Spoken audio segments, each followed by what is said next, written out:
All right, New England Patriots to kick it off. Kicking it off with a bang here because the New England Patriots, in terms of additions, I don't know how much time you got. I can just start reading them off. Stephon Diggs, Milton Williams, Carlton Davis, Harold Landry, Robert Spillane, Morgan Moses, and then their draft, Will Campbell, their new left tackle, Travion Henderson, their new running back, Kyle Williams, new wide receiver. Like, they had superb draft. I'd even throw Braden Swinson, who was a top 40 player for me, the LSU edge rusher, 5th rounder, in that mix as a guy who could maybe start right away for them.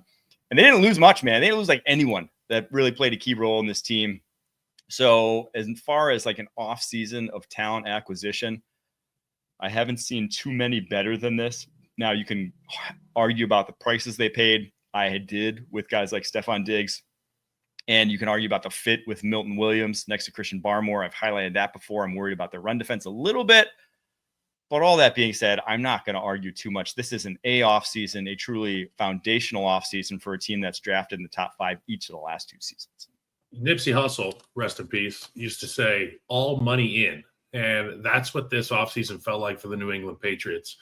Being able to get Mike Vrabel to be the head coach of your football team, being able to go and draft, in my opinion, the most NFL-ready guy at any position there with Will Campbell, being able to bring in some talent from outside your building, retaining Austin Hooper, obviously another year of development for Drake May.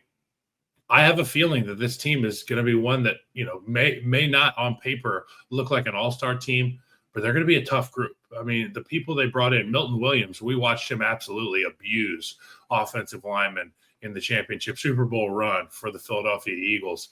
I'm really excited about it. Morgan Moses, obviously a guy who's got a ton of experience in the National Football League. You want to find a way to protect your quarterback. Bring one of the smartest guys in the league in there at the tackle position. Have him help out this youth movement that you've got in New England. You talked about it. No guys really out the door. Key losses, none for the New England Patriots. Just build. And you know what? When you're swinging up, you're eventually going to hit a chin. And those chins, if you hit them the right way with the right guys, Spillane, Milton Williams, Carlton Davis, Harold Landry. I mean, these are tough football players. I'm really excited about watching Will Campbell go. He looks the part to be a Patriot, talks the part. It pretty much sounds like Mike Vrabel's got a chip in this guy's ear with a Southern accent on him. I'm excited to watch him play. I give him an A+. You know how much I love Mike Vrabel. This group's going to play hard. They're going to be in a lot of football games. Yeah, Vegas is buying in. They went from 4 wins last year to now projected at 8.5 wins this year. I love that over just because not only because I thought they've completely transformed from a talent perspective, they also have one of the easiest schedules in the NFL. It is not that difficult for this Patriots team. It's one of my favorite bets. But there are still, I don't want to say issues, but like places where I just don't know how good it's going to be just yet. I think their edge rush, there's a reason why Harold Landry came over there very cheaply at his age. I think their receiver position, your number one guy right now on paper, is an over 30-year-old wide receiver coming off torn ACL. You just have big question marks there. And then this offensive line has so much turnover over the course of the offseason. I didn't even mention Garrett Bradbury, who's probably your new starting center. That 3 new starters up front, and then that competition at left guard. It's going to be like the Senior Bowl. These guys are going to know what the combo calls are before they know each other's names. And that, you know what? I'd make the argument that you become a better football player in that kind of scenario. I remember going to the Senior Bowl and having to learn all this shit, and you're trying to put your best foot forward. That's what they're going to experience with a new coaching staff. All these guys, they've got new people evaluating them. And I think that it will breed competitive juices, and this team will have a sharpened edge by the time that preseason week 1 starts. Every single guy is competing on this roster. This is one of those offseason programs I'd love to go just watch. I want to watch them lift weights. I want to watch them run sprints. I want to watch them sit in the team meeting and listen to Coach Vrabel. And then I want to watch them go and rally to protect Drake May and let him continue to blossom into a superstar. Have they announced Hard Knocks yet? I feel like this would be a fun Hard Knocks team. It really would be. Definitely be a very fun Hard Knocks team. All right. A offseason, A+ for you. No argument there. They got to check with Bill's girlfriend to see if they're allowed to do Hard Knocks there. We're not going to talk about that. What was their quote? Dude, if we didn't say anything, then it would just be awkward. So we're just going to. How do you think they met? Who say we're not going to talk about that? Do you think it was a sugar daddy website? No. I think that Bill Belichick has game. And I think, she may be too prideful to admit that she got swept off her feet by the GOAT. Maybe the GOAT went and just, I don't know. Maybe he made a couple defensive play calls and she was impressed. He blitzed her. Cover zero. There's Maine. You ever seen Maine? It's a big state. Big state. Isn't it not a big state? I don't know. Geographically, landmass speaking, it's a big state. All right, let's get to the New York Jets, staying in the Northeast, where their offseason, obviously the big losses, Aaron Rodgers, Devontae Adams. I don't know, considering how they both played last year, if you consider those massive for this team, but two of the biggest headlining names, probably the biggest actual loss for them, DJ Reed at the cornerback position. Yep. Replacing him with Brandon Stevens, I think is a resounding downgrade at the position. Azaria Thomas, your third-round corner, may actually end up winning that job. Would not surprise me whatsoever. You flip to Justin Fields at the quarterback position. Going to be a completely different type of offense. I'm guessing with Tanner Engstrand coming over from Detroit to be your OC. And obviously head coach Aaron Glenn going to be the DC.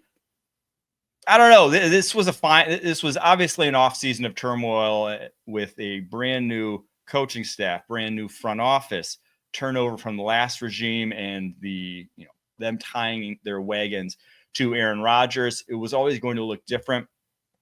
I think Justin Fields, at the price they got him, 2 years, $20 million, it's a fine bridge option. We saw that he could win games in the NFL last year.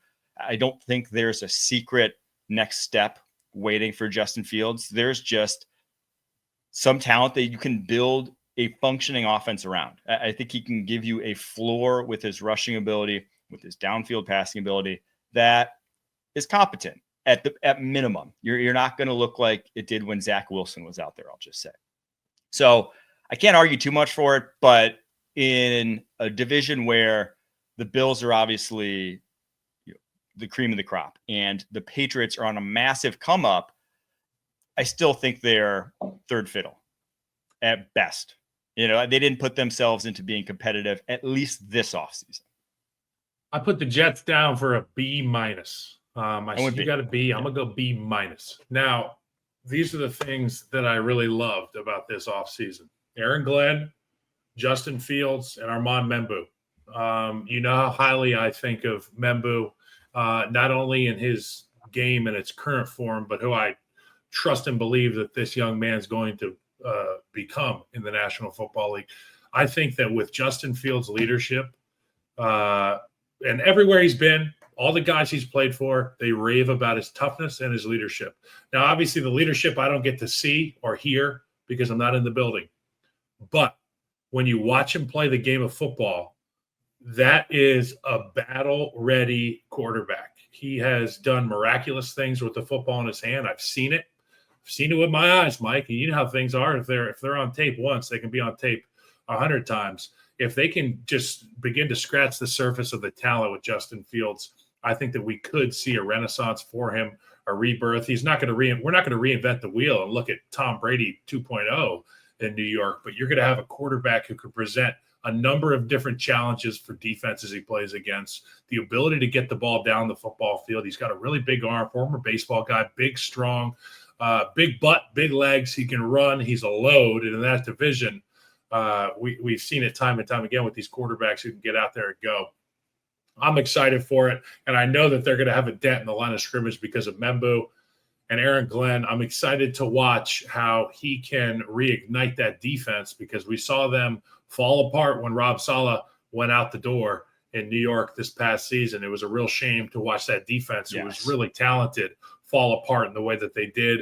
I'm excited to watch this group go. I'll give them a B- though, because while I love Justin Fields and I root for him and I want him to be great, I still think there will be more to be desired at the quarterback position, not necessarily just out there being an athlete.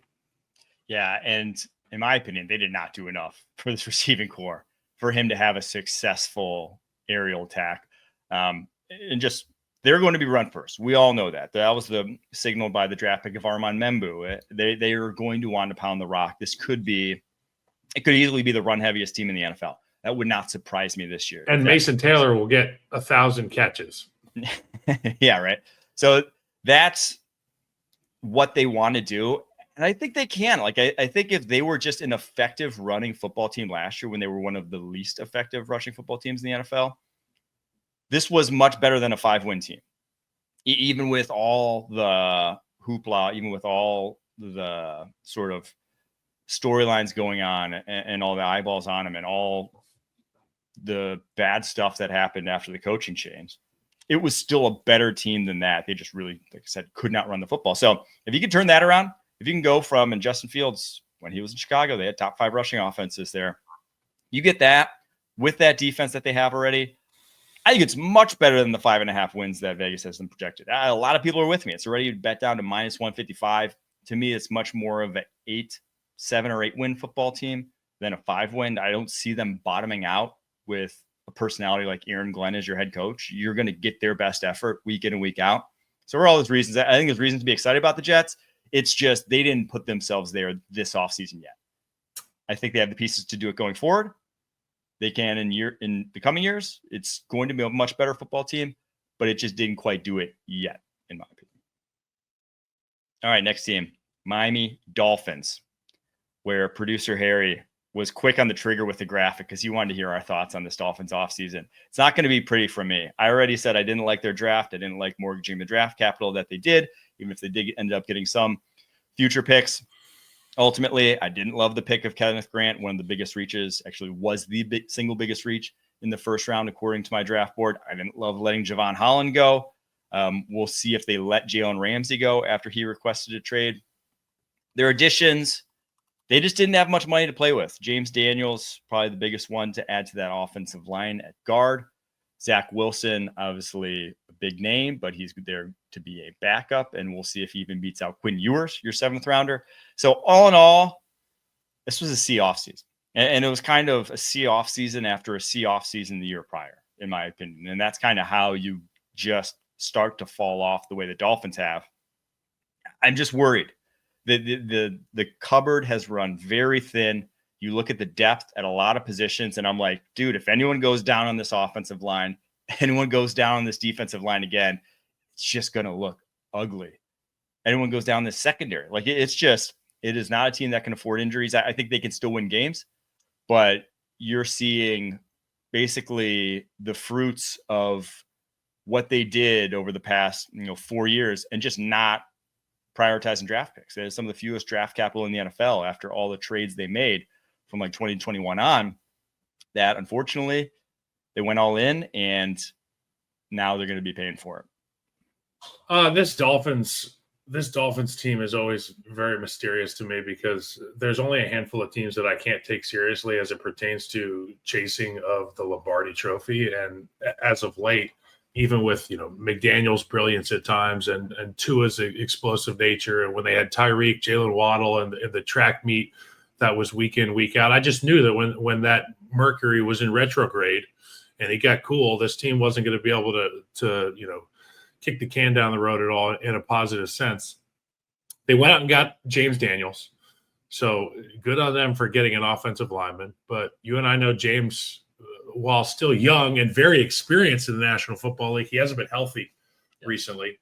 The Jalen Ramsey situation, Javon Holland going elsewhere is really an interesting move for me because that's such a dynamic playmaker for the Dolphins. But the thing that they had to address was Tua. And with the greater than zero chance of Tua getting hit and being out for an indefinite amount of time, you need to fill out that quarterback room. I thought it was really interesting. They went and got Zach Wilson and Quinn Ewers in the draft because, in my opinion, they're two completely different quarterbacks. One guy loves to go down the field. One guy can cut it loose. And the other guy in Quinn Ewers is a distributor of the football. I think that the Quinn Ewers pick makes a lot of sense in terms of Mike McDaniel's offense because of the things that he likes to do at or around the line of scrimmage. You don't need a guy with a howitzer for an arm to make it happen. You need somebody with experience, somebody that sees things and processes well. These are the things that we laud about Tua. We love these things about Tua. The ball's out quick. The ball's in rhythm. The ball's on time. What do we complain about with Tua? can't take the top off the defense. And I think that would be the same thing that we would see if we saw a guy like Quinn Ewers, 7th-round pick for the Dolphins, trot out there. But you always have to think about scenario B, scenario C when you've got Tua at the quarterback position, because if somebody sneezes on him the wrong way, he could be out indefinitely. But for the Miami Dolphins, they have to find a way to replace some of that star power on the defensive side of the ball. You said Kenneth Grant was a big-time reach. I think from a physical standpoint, he's cut out to play the position. Jonah, obviously, from Arizona, is a guy that I watched a lot this offseason. He's got traits. He's got tools. He's got some of the best feet that I watched in the draft. He's a smooth mover. I'd like to see him. I'd like to see how things translate for him at the guard position in the National Football League. He's high cut. So he's going to have to play with tremendous amount of leverage. I want to know who this offense is going to be, Mike. I want to know who this offense is going to be, what they're going to be about. Tyreek Hill is, obviously, in my opinion, he may be done in the National Football League. And really, it's been nonstop with Tyreek Hill. Week in, week out at this point. Since like week one. Since what week was that? Where there was the incident outside the stadium. Obviously, he's in and out of the news all the time. He's got a lot going on, man. And I would imagine that playing in a place like Miami can be heavy, heavy distraction. So I don't know. For this Dolphins team, I don't really know, man. I don't really know what to expect.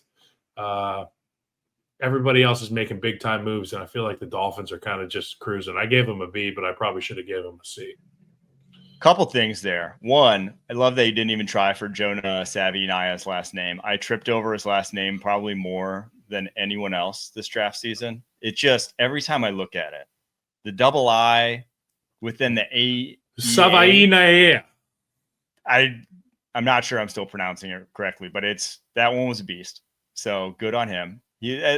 Probably my favorite offseason move that they made, though, in terms of the fit, how good he is. Your right side should be, your right side shot. Oh my God, I can't talk. Your right side solid. Your left side, though, that's where I'm worried, because there's a reason you got James Daniels for cheap. He's coming off torn Achilles, and then we didn't even mention Tron Armstead retiring is just like, yeah, he kind of got hurt every year, would miss a few games. But when he was out there, it was just left side's fine. Front side, Tua, where he's looking, he never has to worry. That was an elite left tackle in the NFL. And you go from that to Patrick Paul, who not only is Patrick Paul going to be in, the guy letting pressure up into his face. Patrick Paul is 6'8". Patrick Paul is enormously tall. Tua is 6 foot. That, you have a short quarterback behind a massive offensive tackle. Got to bend the bullets. Yes. He might be hitting them in the. What was that movie, Wanted, with Angelina Jolie? She was in the mud bath. She was in the mud bath. That's all I remember from that movie was bullets could turn, and there was a mud bath. Bending bullets. I think that was Michael Bay, right? It had to be. We got to ask the chat. What'd you guys think about Wanted? Huh? Angelina Jolie. She's pretty cool. They don't make movies like that anymore. I feel like they don't make people like that slop. Anymore. Well, let's get to the Buffalo Bills, where obviously they did not have a ton of money to play with, but so they went bargain bin shopping. They went and got Larry Ogunjobi, Joey Bosa, Josh Palmer, Michael Hoyt in free agency, some key losses. Rasul Douglas at corner, probably the keyest of losses. Mari Cooper, obviously that trade didn't end up going their way. He did not produce much in a Buffalo Bills uniform. Their draft, we talked about it a bunch. I think it hit some notes that they needed to hit. I don't know if they get any immediate impact players. Maxwell Harrison, obviously the headliner at the cornerback position. But let's just face it, this Bills team was good enough to win a championship last year. It was on the doorstep. They could have been hoisting a Lombardi trophy had things bounced a little bit differently for this team. But they didn't do enough to put themselves over the edge. It's a B-off season. I don't think this team is notably better than last year's team. I think any improvement you're hoping for, it's young players taking steps forward. It's, Dalton Kincaid being healthy and turning into like a number one type of tight end. It's guys on defense like Matt Milano being back healthy. That's what you're looking for this team to make the next step. And truthfully, there's not even next step needed. They just kind of need to get over the hump. Yeah, they need to get a couple the right bounces. You know what I'm saying? A couple bounces go their way, and this team is rewriting history. Joey Bosa, Joey Bosa has struggled to stay healthy. When he is healthy, he is obviously still one of those guys that keeps pass protectors up at night. But if you're Joey Bosa and you're looking to stay healthier, I would argue that Buffalo is one of the worst places to go in terms of weather, how your body's going to feel, all that stuff. Those hamstring pulls. Buffalo Bills, you need edge rushers. So, I mean, kudos to them for playing the game there. And I think, obviously, Maxwell Hairston was a big-time move for them, going to get somebody at the corner position who can go be dangerous. And obviously, for the Bills, they play in some of these game shootouts with some of these warlocks at quarterback. You need to have these corners taking somebody away or being able to help out on the outside. They went and got that. I also really liked his personality. He congratulated every single guy at the draft. Did you see that? He was there giving every single drafted player a high five. I believe it was Maxwell Hairston. I think it was. Yeah, I remember now. High fives to everybody. I think he's a perfect fit for the Buffalo Bills. I think it's one of those teams that shows their personality thanks to their social media department. And he's going to be a guy that fits in perfectly with that group. But yeah, B-. Look, it's a B-, but it's still an A team. It's still Josh Allen's football team. And at the end of the day, if you've got Josh Allen, you got a chance to go win. Yeah, honestly, I think their best moves were just the extensions they made this offseason. Josh Allen, getting him to be extended through 2029 at not a crazy price, $55 million a year. Like, didn't for a guy who just won the MVP to not go up to like 65, 70, which he would have been justified in asking for, right? This feels like the Mahomes deal a couple of years ago. Yes, that he, made taking a little bit of a discount comparatively. That's one O-lineman a season. Yes, that's like one guy that's not top of the market. And then to get Gregory Rousseau at only $20 million a year, who, no one's confusing Gregory Rousseau for a $30 million a year edge rusher. But those guys, when they hit the open market, they get closer to $30 million a year, because the need is so great for teams. So much less than you would have to pay for a guy like that in free agency. So I think all those have to be considered the biggest wins for the Bills. But again, kind of a status quo offseason, in my opinion.